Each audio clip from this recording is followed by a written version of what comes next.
This BBC podcast is supported by ads outside the UK. History this week, February 1905. A quiet morning at the rail yard until the ground gives way. An entire locomotive is swallowed whole. It is another setback for an audacious project to tunnel under the Hudson River.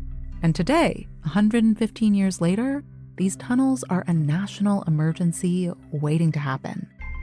Listen to History This Week from the History Channel, wherever you get your podcasts. Hello, and welcome to You're Dead to Me, the Radio 4 comedy podcast that takes history seriously. My name is Greg Jenner. I'm a public historian, author and broadcaster. And today we are grabbing our spoons and tucking into a big old bowl of cereal as we saunter back to 19th century America to learn all about the Kellogg Brothers. And to help us, we have two very special breakfast buddies. In History Corner, she's Associate Professor in the History of Science and Medicine at the University of Birmingham's Department of Applied Health Science. You may have read her excellent book, Higher and Colder, on the history of extreme exploration, and you'll definitely remember her from our episodes on Victorian bodybuilding and the Northwest Passage. That's not one episode, it'll be weird if it was. It's Dr Vanessa Heggie. Welcome back, Vanessa. It's great to be back. And in Comedy Corner, he's a comedian, actor and writer. You will know him from loads of television programmes, including Mock the Week, QI, Have I Got News For You, and Live at the Apollo. Plus, he's a staple of BBC Radio 4 shows like The Unbelievable Truth, The News Quiz, and The Infinite Monkey Cage. Maybe you've seen one of his amazing live tour shows, including the award-winning Tragedy Plus Time. That's right, it's Ed Byrne. Welcome to the show, Ed. Thank you very much indeed. I feel like I shouldn't even be here when I had toast for breakfast. Ed, your first time on the show. We're delighted to have you in. First question I have to ask, contractually obligated. Are you a history fan, lover, admirer? Did you like it at school? Do you partake? Yeah, I mean, history at school, it's interesting. Like, as an Irish person, I have massive gaps in what I'm expected to know living in England. Right. Like anything to do with the British monarchy that people here just take for granted as knowing. I'm just absolutely out in the cold. And I have no notion of who came where. I mean, having numbers in the king's names helps. That even having lived now in Britain since the age of 18, I'm determined to keep it as a black spot in my knowledge. Well, today we're talking about America, so you don't have to do any royal stuff. What do you know about breakfast cereal? Have you ever been a breakfast cereal guy? Yeah, totally. Yeah? Oh, no, absolutely. And it's one of those ones where if I have even an ordinary breakfast cereal, like Crunch Nut cornflakes, I pat myself on the back for not having a cinnamon swirl. I do feel quite good about myself if I haven't had a fry up or basically cake. So, what do you know?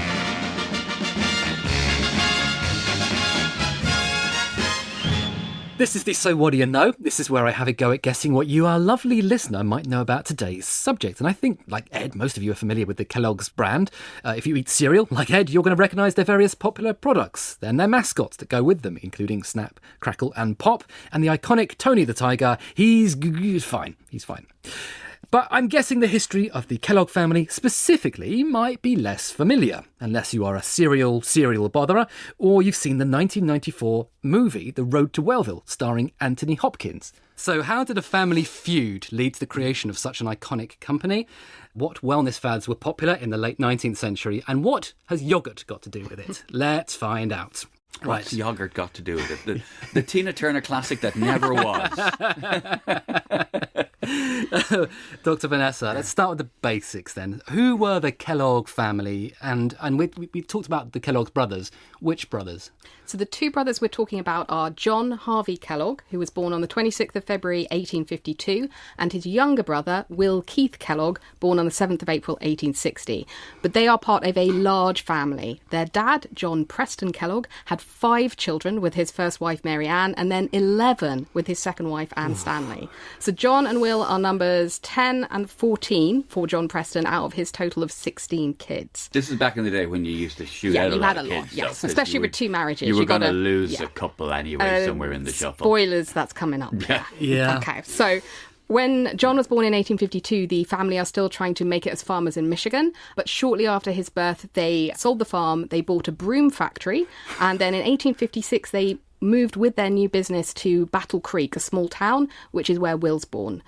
And while John Harvey is charming and sociable, Will is not those things. He is not as outgoing. His family definitely thought he wasn't as smart as his older brother John, and the brothers do not have a good relationship. John physically and verbally bullied his younger brother, and he used his storytelling ability to get Will in trouble by telling tales on him when he'd done something wrong. Tragedy struck many times. Mary Ann Kellogg, John Prescott's first wife, dies of tuberculosis in 1841. And amongst the siblings, the direct siblings of John and Will, 4 of the 11 of them die. 3 of them in infancy and 1 of them is a sort of in their early teenage years. And even for those that survive, this is a childhood that's marked out by sickness. John Harvey, as a boy, he claimed he had TB that he said lost his use of a lung. Yes, apparently he caught tuberculosis and it made basically one of his lungs, his left lung, completely non-functional for the rest of his life. And it certainly wasn't the only one of his diseases. I think perhaps more important to his later life, he really suffered from digestive disorders. He developed colitis. And so he turned to religion. It's not the sort of classic American Baptist or Lutheran. It's something called the Seventh-day Adventist. Yeah, and religion was a huge part of the Kellogg family life. John Harvey's dad, John Preston, there's a lot of familiar names here, so we're going to try and keep them apart. So John Preston was Mr. Kellogg. Mr. Kellogg Senior, was close to the spiritual leaders of the Adventists, and that's Ellen and James White. Ellen is the person who's really important to shaping the faith because she's regarded as a prophetess. So she has visions that are basically the principles of Adventism. One of those is that the second coming is coming really soon, but the other is how to live a virtuous and healthy life, which is dietary advice, exercise advice, a diet of grains and vegetables. It's vegetarianism. It's no stimulating foods, nothing spicy, nothing fried, nothing pickled, no alcohol, no drugs, but also no wigs, no corsets, no tight dresses. That's Saturday night. Well, you're not supposed to eat those anyway. I never eat them. You've never eaten a corset, Ed? No. Oh, you haven't lived. Delicious. I find them very binding. Hey. All right, so John Harvey, as a sort of young boy growing into adolescence, he believed that these indulgences, they would lead to what particular indulgence, Ed? Oh, now it's self-pleasure, no? It is, yeah. Very good. Well, I mean, eventually all roads lead there. Vanessa, how did Ellen White's spiritual beliefs and her visions influence little John Harvey Kellogg? His relationship with the Adventist church and the faith does have its highs and lows over the rest of his life. He doesn't always stick entirely to her spiritual rules, but he definitely absorbs a lot of these ideas about pure, simple living. What about formal education? We haven't really heard about, school. Kellogg Senior were not that keen on sending their children to school, and that's partly because if you think the second coming is coming, there's not much point in sending your kids to school. Right. But they did get persuaded to send both of them. John starts attending at the age of 10. He's immediately identified as this gifted child. He starts to pursue a career in education, but Ellen White had a very different plan for him. And in 1872, she persuades him to go and pays for him to go and study medicine at Trials Hydrotherapeutic College. Ooh. This is a college that we would probably today say is teaching alternative medicine, so hydrotherapy and things like that. So John Harvey attended Dr. Trawl's Hygia therapy group, but he then has formal training later as well. He was not very impressed with the education he got from Dr. Trawl. He thought it was a bit of a waste of time and he calls it a bogus diploma, and he doesn't ever sort of mention it when he talks about his certificates later on. But he manages to persuade the Whites to continue funding his education, and he actually goes and takes some courses in medicine at the University of Michigan, and then he manages to go to Bellevue Medical Hospital all the way out in New York City, and that's where he's taking as many classes in medicine but also medical science as he can possibly manage. Okay, so he's classically trained as a doctor. Yeah. Yes, he is. And he's alternatively trained. He's technically seen both sides. So Vanessa, while John Harvey Kellogg is off at med school, little Will is doing what? He's not treated as the brightest kid, but they do still send him to school. They still think it's a waste of time, and probably even more for him because he does not do so well academically. Although I think, to be fair, that might be because he's struggling having to go to school with also having a job.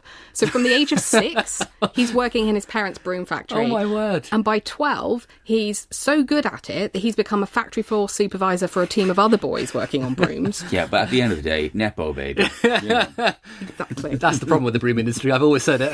It's sewn up, it is. It's complete.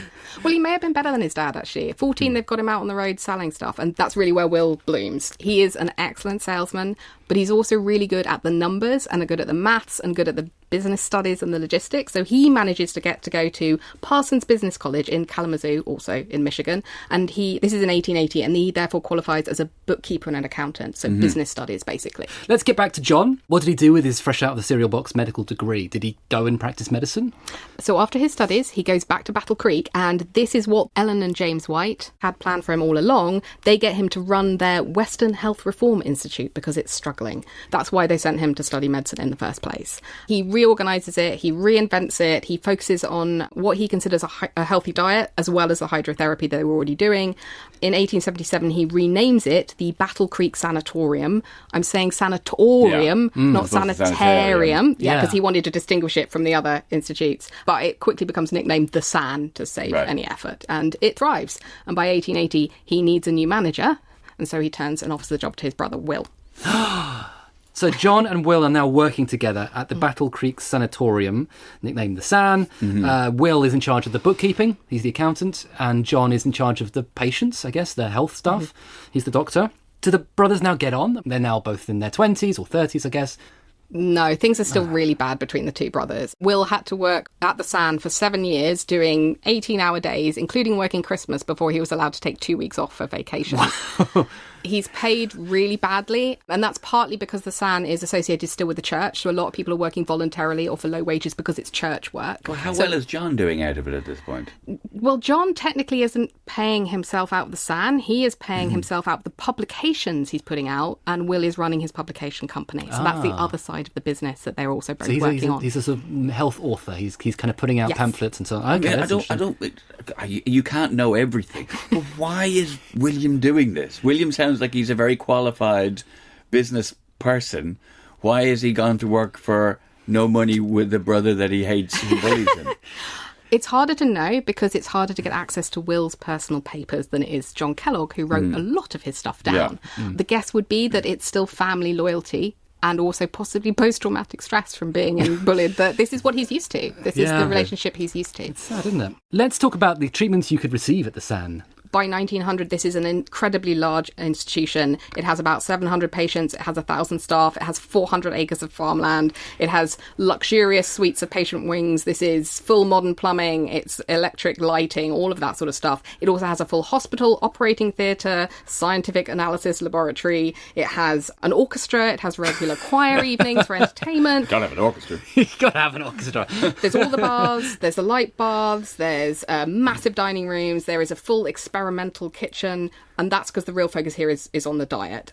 So it's being run on the Seventh-day Adventist principles, so that is vegetarian diet, vigorous exercise, no drugs, no alcohol, no tobacco, no tight corsets, no sex. And what John thinks is really important is that the food mustn't stagnate inside you. You mustn't have rotting food in your body. It has to pass through really quickly. So you eat this particular diet. And yet spices weren't allowed. Yeah. That would have made it easier. Act as an accelerant. Yeah.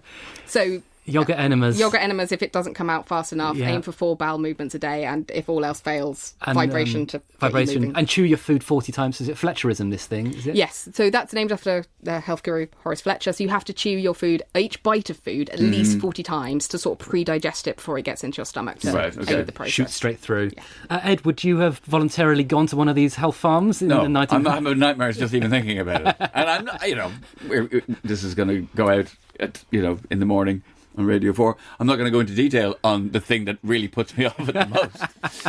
But, a vegetarian diet. No, I mean, some of this is kind of sensible science, and exercise, diet, whatever, good. And some of this is bonkers stuff. We have to obviously talk about John Harvey Kellogg's pretty nasty views, which are fairly typical of the era, but he was particularly keen on eugenics, and he went further than some.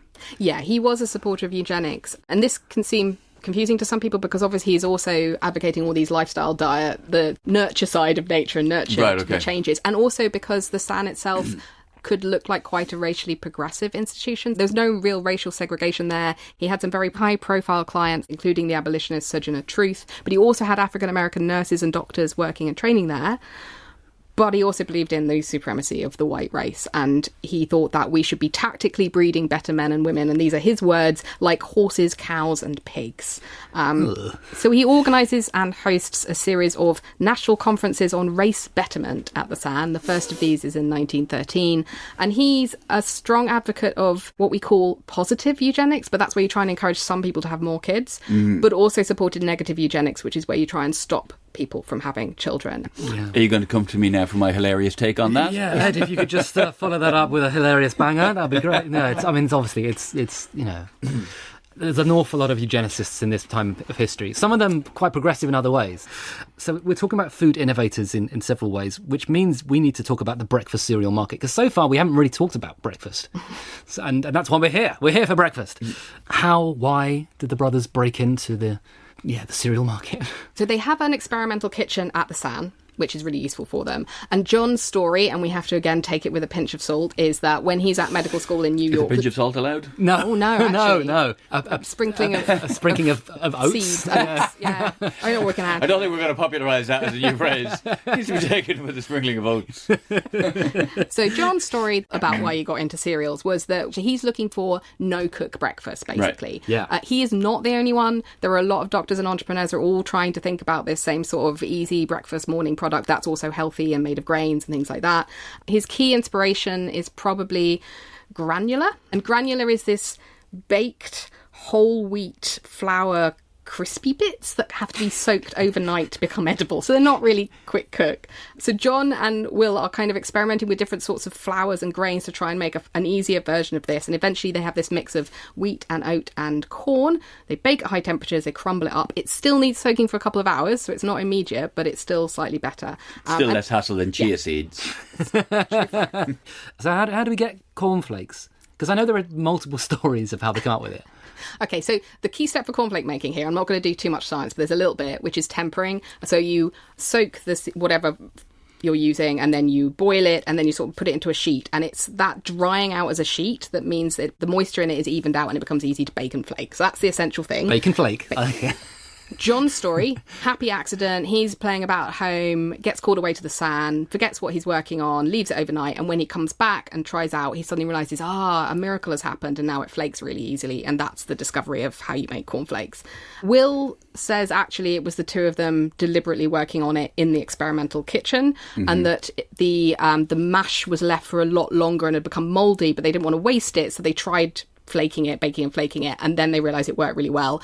And then John wrote up a whole series of experiments for him to try, and Will put in 120-hour weeks in order to try and perfect this particular method. I'm going to go with the second one there. I'm going to go with William's version of events. You're going to go with the brothers spending hundreds of hours just doing it. Yeah. I mean, that's how most foods are made, right? You just, that's oftentimes how my dinner is made. many, many hours spent trying to work on it. Okay, Vanessa, do we have a sort of instant breakfast revolution in America? Actually, yes. It is a massive boom time for cereal entrepreneurs, basically. So Battle Creek becomes this hub for cereal production. By 1900, there's over 100 companies there, all trying to make cereals. Some of them are innovating, some of them are just copying each other, some of them are literally stealing each other's ideas. And they have quite good names. Yeah, so the ones actually in Battle Creek, some of them are familiar. Grape nuts are going to come out of Battle Creek, but also the first really sugary cereals like Maple Flakes, which are made with maple syrup to make them sweet. But outside of Battle Creek, there's ones which have very forceful names, like, Force, Vim, things like that. Zest. Yes. Would you eat Vim? No, not. Didn't Vim become that was like a bleach, wasn't it? Maybe. I feel like that was... But the most crucial thing we have to say, of course, is they were making these with wheat. Yeah, definitely. And then Will goes, hang on a second, corn. Will really wants to go for nationwide advertising and getting this product out there, and John says, no, I'm not interested. But it was just that wheat at the time was the dominant sort of crop. No. Right. Will wants them to switch, and when we say he wants them to switch to corn, and we mean maize, just to be emphatic, it's American corn, not British corn. So Will wants them to switch to corn because it's easier to handle and it's sweeter and it just tastes better than wheat. Okay. And John says no, because he thinks wheat is really healthy and that corn is not healthy.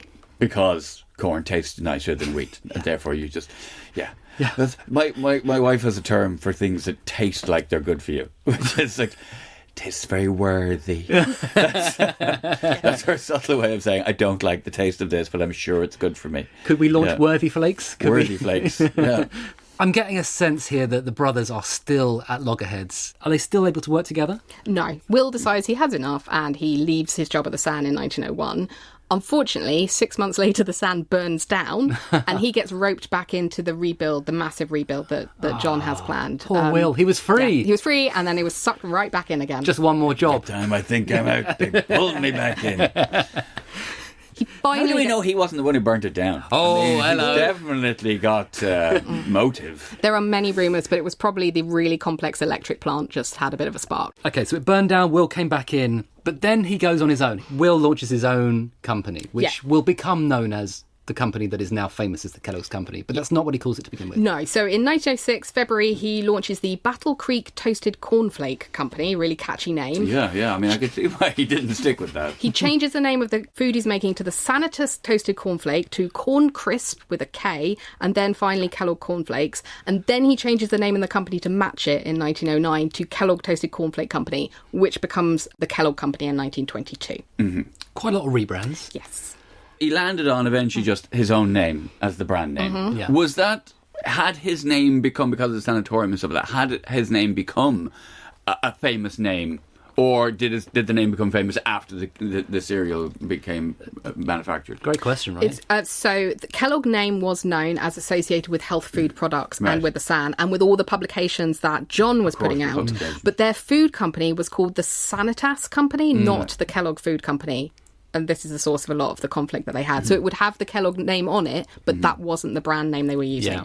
And so, I mean, John being a super chill guy, as he was, he reacted to his brother sort of launching a rival business in typical fashion. He sued him. For using what is also his own name, right? Yeah. That's, he sued him for control of the family name. Mm-hmm. right. What legal framework does he have there? Because Will's called Kellogg, he's allowed to use his name. Exactly. Yeah, a lot of it is to do with the use of the signature on the box and the branding names. Okay. And basically the two brothers get kind of locked into this series of suit and countersuit against each other. And what I think we can probably call some quite petty recriminations. So John starts copying Will's advertising style. And then when John starts making bran cereal, Will brings out all bran and bran flakes in response. Will wins the case out of an out-of-court settlement in 1911, so he has the right to use the Kellogg brand, but John Harvey doesn't stop with this process and brings yet another suit against him. And then finally, it's not until 1917 when Will actually succeeds in fully winning back the entire brand name. He can use Kellogg, and his brother cannot use Kellogg in the branding anywhere at all. So he wins out in the end. Yeah. And so if John hadn't sued William, he probably still could have used his name. Yeah, that's true. That was the agreement they reached sort of in 1911, but he continued to harass about it. And Will, I mean, How are you feeling about all that bullying now, John? yeah, exactly. I feel at this point I should probably do a sort of impartial BBC voice and just say other breakfast cereals are available because my producer. Unfortunately, we have chosen to concentrate on one particular company. Okay, where does our story end then for the battling brothers, Vanessa? You said that they're suing and countersuing, and eventually Will wins the right to have the Kellogg name and his brand. Do they ever reconcile? Do they ever get together at Christmas and go, oh, I'm sorry, I love you really? Unfortunately not. There isn't a happy ending here. John gradually gives up control of the San through the 1920s. It's sold off to the US government in 1942, and he dies in Battle Creek in 1943 at the grand old age, it has to be said, of 91. So some of his lifestyle was very effective. Mm-hmm. He leaves his entire estate to the Race Betterment Foundation. Oh, John... Come on. See, that bit's not a happy ending. No. I mean, for those of us who see John as the bad guy and William as the good guy, that you could argue that their lack of what's the word I'm looking for? Their lack of reconciliation is actually, that is a good thing.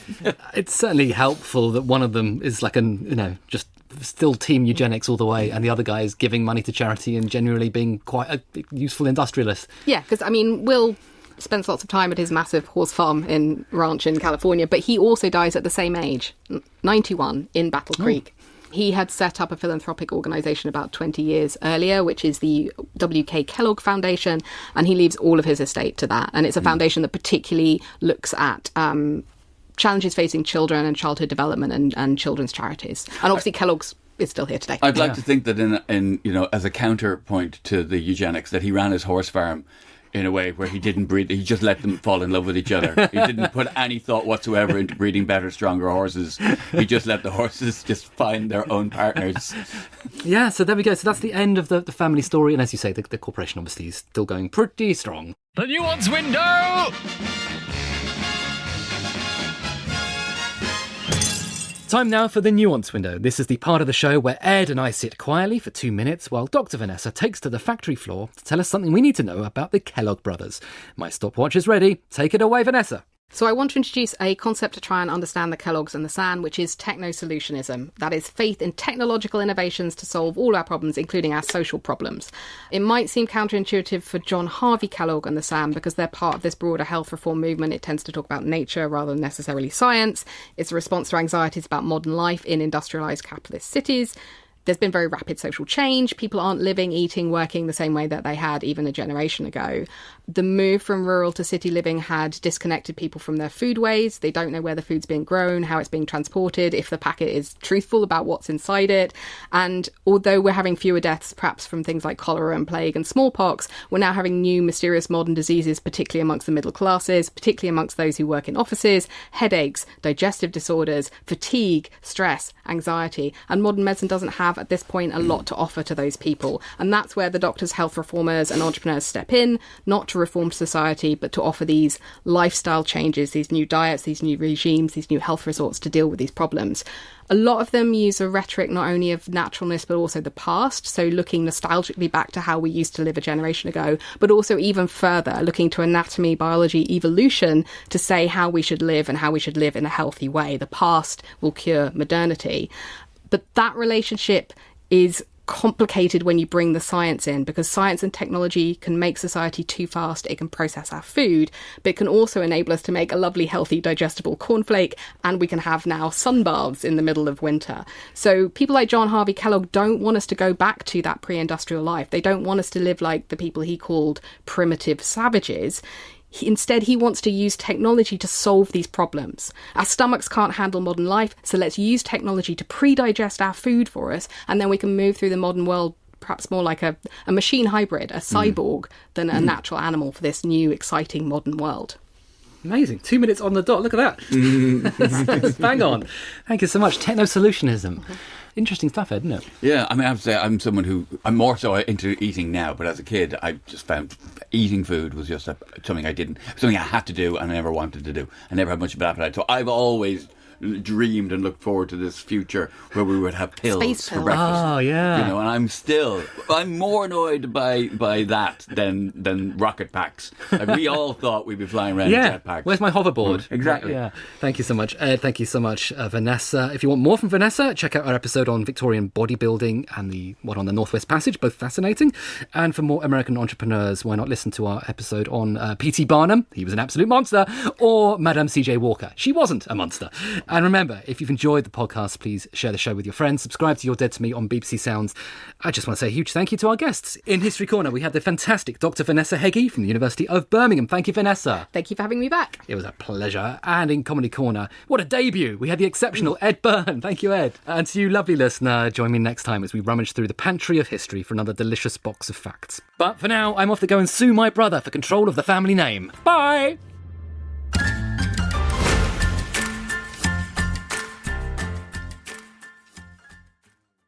Hello, I'm Brian Cox. I'm Robin Ince, and we're back for a new series of The Infinite Monkey Cage. We have our 201st extravaganza, where we're going to talk about how animals emote when around trains and tunnels, or something like that. I'm not entirely sure. We're doing one on potatoes. Of course we're doing one on potatoes. You love potatoes. I know, but... Yeah, you love chips, you love mash. I'll only enjoy it if it's got curry sauce on it. We've also got techno-fossils, moths versus butterflies, and a history of light. That'll do, won't it? Listen first on BBC Sounds.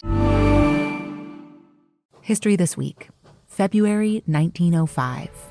A quiet morning at the rail yard until the ground gives way. An entire locomotive is swallowed whole.